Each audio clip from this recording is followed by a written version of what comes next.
So we're going to get right into the game here. Right now I'm sideboarding.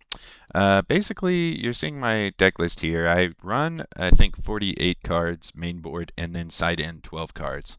What I'm doing here is I'm deciding that I want to be extremely aggressive into gravy, basically taking advantage of the fact that I am going to understand that gravy has cards that do not block, right? And with Hala, a lot of times the payoff of your deck is that you hit them in the face and they don't block until it's time to block, but by then it is too late, right? You saw me considering if I wanted to run Imperial Seal of Command.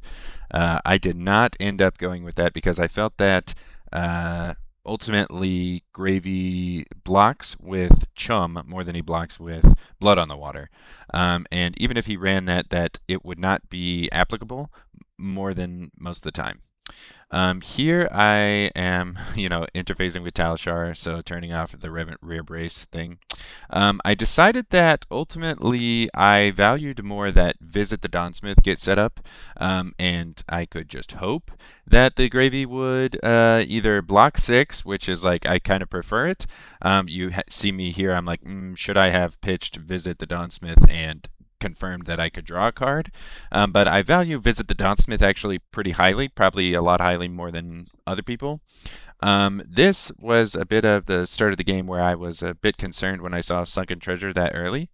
But I did have a good start, and I found it interesting that all 3 of my Drawn to the Blades were in the top 8 cards of my deck. Here he only has 3 cards, which is like, yeah, Gravy can do a lot with a little, but I felt that ultimately, seeing that he had to draw a card to do that, I was like, okay, I think I made the right decision by trying to force a drawn card, especially one that could end up mattering. I'm pondering here, okay, well, with 2 Drawn to the Blades, a Beck and Steel, and a Brimming Blade, especially when I already have a Visit the Dawnsmith on board, I need to take advantage of at least one of that damage, right? And that I'm hoping that, depending on how things go, right now he's considering a lot. But I'm hoping how things go that I end up being able to use these Drawn to the Blades. But then he does something extremely strange, which was use this Swiftwater Sloop without having, a go again option for it. Could be just that like he couldn't play Scuba to really its full effect, and just kind of wanted to send some damage. But I did not feel that this was a good decision. Here I'm obviously valuing Beck and Steel over Brimming Blade. I already sharpened once and I sharpened the second time with Drawn to the Blade, so I will get the full effect if I'm allowed to draw. This guy, I think, or maybe this guy was newer to Gravy, or like, I mean, Talishar, playing Gravy on Talishar is difficult because of the sequencing of things. Like in real life, he gets to consider, when I activate the sword swing, like before it technically lands on the combat chain, you can be like, actually, I'm gonna say I'm thinking about compassing before I do anything, but. Here he thought about it, and since he was thinking about it, I was like, okay, he hasn't blocked, and ultimately I decided in this moment, I'm like, I should play to win. And the win condition would be to play Beck and Steel and drawing a card. And so that's what I did. And I just kind of hoped that he didn't have a defense reaction. I wanted to draw a card before that, persisted, in the event that I could sharpen, I believe, an additional time, if it was just like a really bad card. It's why I blocked with rear brace early. My kind of heuristic so far has been like block with rear brace before you need to use it. You shouldn't use it so obviously, but if you wait for the perfect time to block and then send it, sometimes it's a bit easy to read. Luckily, I had a red Edict of Steel here, arsenal, but I drew the Sink Below, which I found actually was kind of awkward. It's the one of Sink Below that you saw me sideboard in at the beginning of the game, and I found that I'm like, okay, this is a bit strange of a draw here because depending on what he does, if this were a blue, for example, I could have played Brimming Blade into yellow Edict of Steel, played Raised Blades, and this would be a lot better in terms of having the ability to present damage in a clean and efficient manner without having to make certain decisions around Brimming Blade, which I think sometimes happens in Hala, is that sometimes you'll draw up Brimming Blade, you will then say, okay, it doesn't fit with the current cost curve that I have in my hand, but it's too powerful to block with most of the time. It does not incentivize you, and especially the way I've set up my deck, it does not incentivize you to block with this card. You're either pitching it or playing it. Pitching it so as to set up, and playing it so as to get the most amount of damage. Then he does something extremely, I would consider, weak here. I mean, I'm not a professional Gravy player. I have played Gravy, but I'm thinking, okay, well, I can't sink that card in my arsenal. I don't want him to collect the gold off of the gold-baited hook. And I thought, you know what? I guess I wanted to say I sank here, but yeah, I was considering passing, and then I was like, okay, well, realistically, this Brimming Blade isn't going to do me good on this particular hand. So what I want to do is I want to sink it in hopes to get a better, more synergistic card. I start by playing Raised Blades in the event that I draw a blue, as you see here. And I was like, okay, well, realistically, what I can do here is, since I have a yellow card, I can do the Edict of Steel that is in my arsenal, sharpen with Hala, and then swing for 5 into 5. But, well, actually, it ends up being more than that. It's 8 into 5 because of Raised Blades. This, I think, puts Gravy into a difficult situation. What I think Gravy wants me to do is clear the allies. And you'll see me ignore allies the entire game. Basically, how I have my deck set up is that, specifically into Gravy, fatigue is not an option because they will win the fatigue match, essentially. And I know that sounds counterintuitive to Hala, but you only have so much damage that you can present on any given hand without it being really powerful cards, and you don't want to use those powerful cards on allies, and they can present, like, for example, they can go boat into ally if they have a really strong turn, and your strong turn will never match that, and it'll put you into the situation that you're hoping to put them into, which is to lower their health total enough that they end up going, okay, I can't keep my cards, I have to block now. So that's basically what I'm doing here. He takes 5, and I'm like, okay, well, I'm just going to send another 5 right into your face. And I do believe he takes it, goes down to 19. Which, at this point in the game, I didn't record. I was testing this recording setup. I didn't want to share his information if I could, so I just wanted to keep it strictly tied to the game. But I also was shaking my mouse there. You can see that I was confused about having all 3 yellow Edict of Steels right next to each other as well. Yeah, so he wants to put me in the situation that I want to put him into, which is that he has to block way more than or that I would need to be blocking, which ultimately would reduce my damage output. Here he plays Chum, and I found that this was extremely interesting. I was like, okay, well, I don't want this redundant yellow card in my hand, and I already have the blue to pay for it. So let's try to get something good out of it, which I felt that I did. I think what I do here is, I think, is a good heads-up play coming up. Because I have Swordmaster's Path, I'm basically feeling out the Gravy here, right? I'm going to play this. I'm kind of waiting. I'm like, okay, well, he didn't respond. And now I'm sitting here. I kind of wait for a second to be like, did he click undo, essentially? And because he didn't activate Chum to make me attack Chum, I was like, okay, that's good. Now, why did I hold back Raised Blades? Well, Raised Blades, I think, if I had pumped more stuff and then he activated Chum, I would have reduced my life total to 0 in real life, right? Because then I'm putting that 3, I'd be attacking Chum for 11, right? 8 is good here because, in a perfect world where he has, 3 ways to reduce my damage, like, that's really bad. However, he is going to take 8 to the face, right? And that, again, I've already put him in a situation, being almost 20 points ahead in life now. I've already put him into a situation where he is saying to himself, I have to block here or I'm going down to 11. And then if he just attacks me for, I think it's 5, then I'd be down to 6, which is like, 5 or 6 to 36, being 30 points ahead on a turn cycle. Even if you keep a full grip, even Gravy can't recover from that necessarily, I don't think. Especially if he's not pulling allies. Here, this gravy does a kind of a cheeky thing. This is why I kind of also blocked their name, is because I felt that sometimes in the game that I'm sure it wasn't malicious, but there are times where I felt like, oh, he sank a card and looked at the top card of a deck, and then he wanted to decide to sink or not. But it's kind of neither here nor there. I mean, the game is hard, you know what I mean? So I normally give people takes backsies in these games because I want them to keep playing, but there are some times where I get a little salty.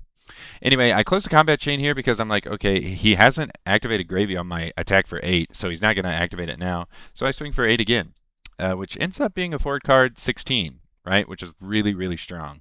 Obviously, Syndra gets more than that on most turns against Gravy in terms of value, but my thinking here is that a Gravy is never going to suspect that he would at any point in the game be at 11 when I'm at 36. Now, this was a depressing hand to see, but I think it ends up being the thing that I think makes me an interesting player, in that I look at this hand and I say, okay, I could spend some time to clear allies with this and not set up at all. I could theoretically do that. I could activate Hala, sharpen it twice, and then maybe Hone for Honor, and then get an attack reaction, put it back on top of my deck, although I don't believe I have any in there. And then I could, of course, hit with Beck and Steel, because it just says that if you hit with the sword, sharpen and pick another target. So then I could use that sharpen to swing at Chum. However, I didn't want to allow myself to be put into a spot where I definitely wouldn't kill Chum. And I thought for a second, I'm like, okay, I am thinking that, Don Smith, would be so powerful in terms of getting that extra counter on the time, like if they set up and have a fearless confrontation, that I would end up being able to use this in a meaningful way. The reason I'm circling toe the line there is because, okay, I'm like, at least I have a flurry generation, so I'll be able to swing for 3. Luckily, and a bit unluckily, these are all blue cards as well. I kind of wish I had some, maybe a bigger power card here, even one red, something to kind of press the advantage a little more. I'm a bit worried here. Even though I'm at 33, you're going to see me go down to a very precarious life total here, especially after Back Alley Breakline hits the pitch zone here from the top of the deck. Nets him 2 action points total because it was put into a zone from the deck. And I think this was a thing I didn't realize at first. And he played Rigor Mortis and then attacked with it with Go again, and I was like, okay, he'll attack with Chum. I'll use, I won't have to block, but on some level, I'm gonna be, I guess, at some point playing Total Line. Now, this is where a lot of time is going to be sunk into this recording because I think the Gravy was a bit confused about the sequencing of Gold Kiss Rum here, especially because he had not activated his hero ability. And I'm also pondering the lines here. So I'm like, okay, what I can do is I can sharpen. Oh, I was reading specifically like, start of turn versus start of action phase. Like if I paid into Rear Brace at first, would he be able to respond with Chum before then? But I decided ultimately that it didn't matter because I was going to pay into Rear Brace anyway, and then attack Chum to begin with, so as not to lose damage.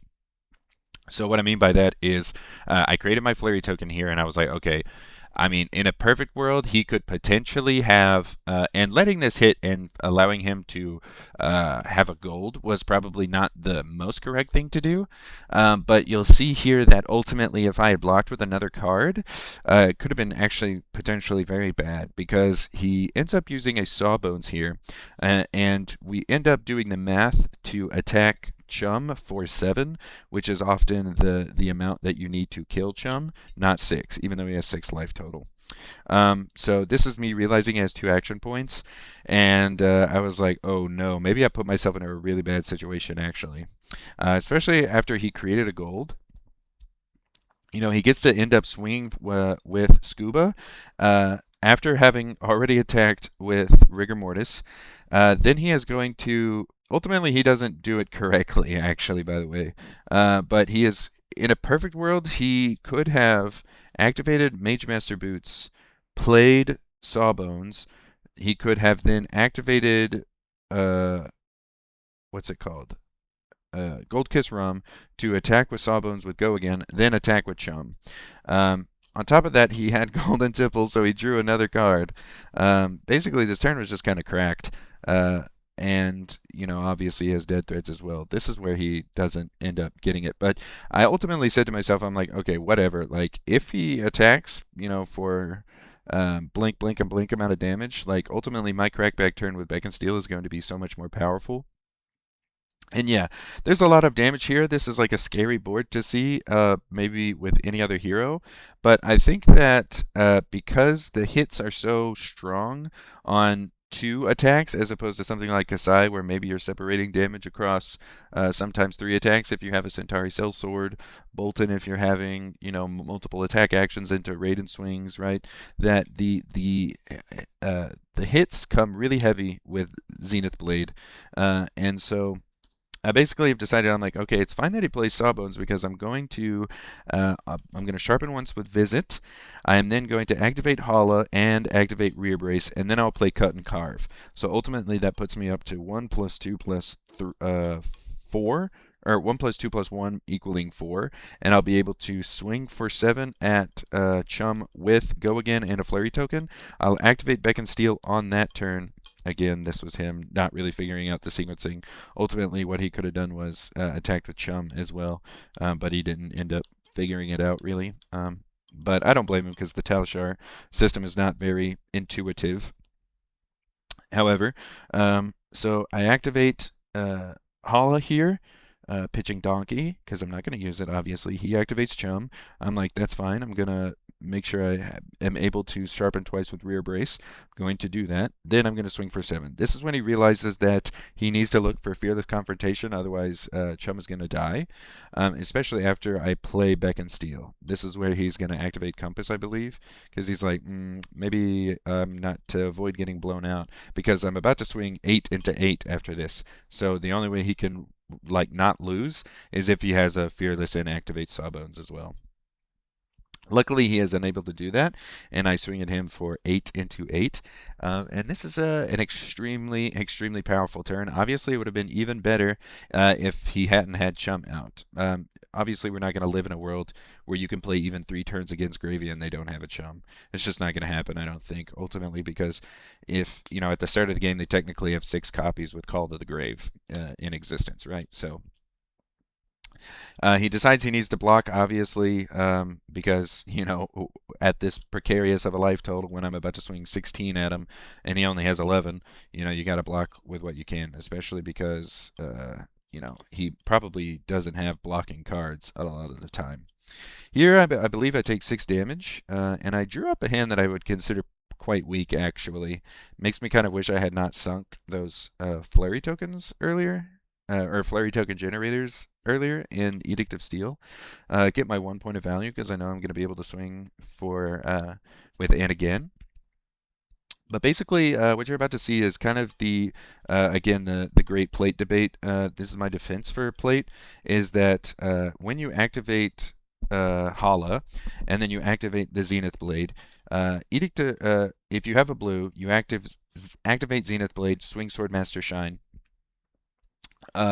You can essentially, especially when you have like the kill, as it were, you play Swordmaster Shine, and if they're going to die, you don't need to activate Plate, right? So you're not losing damage because you're gonna win the game.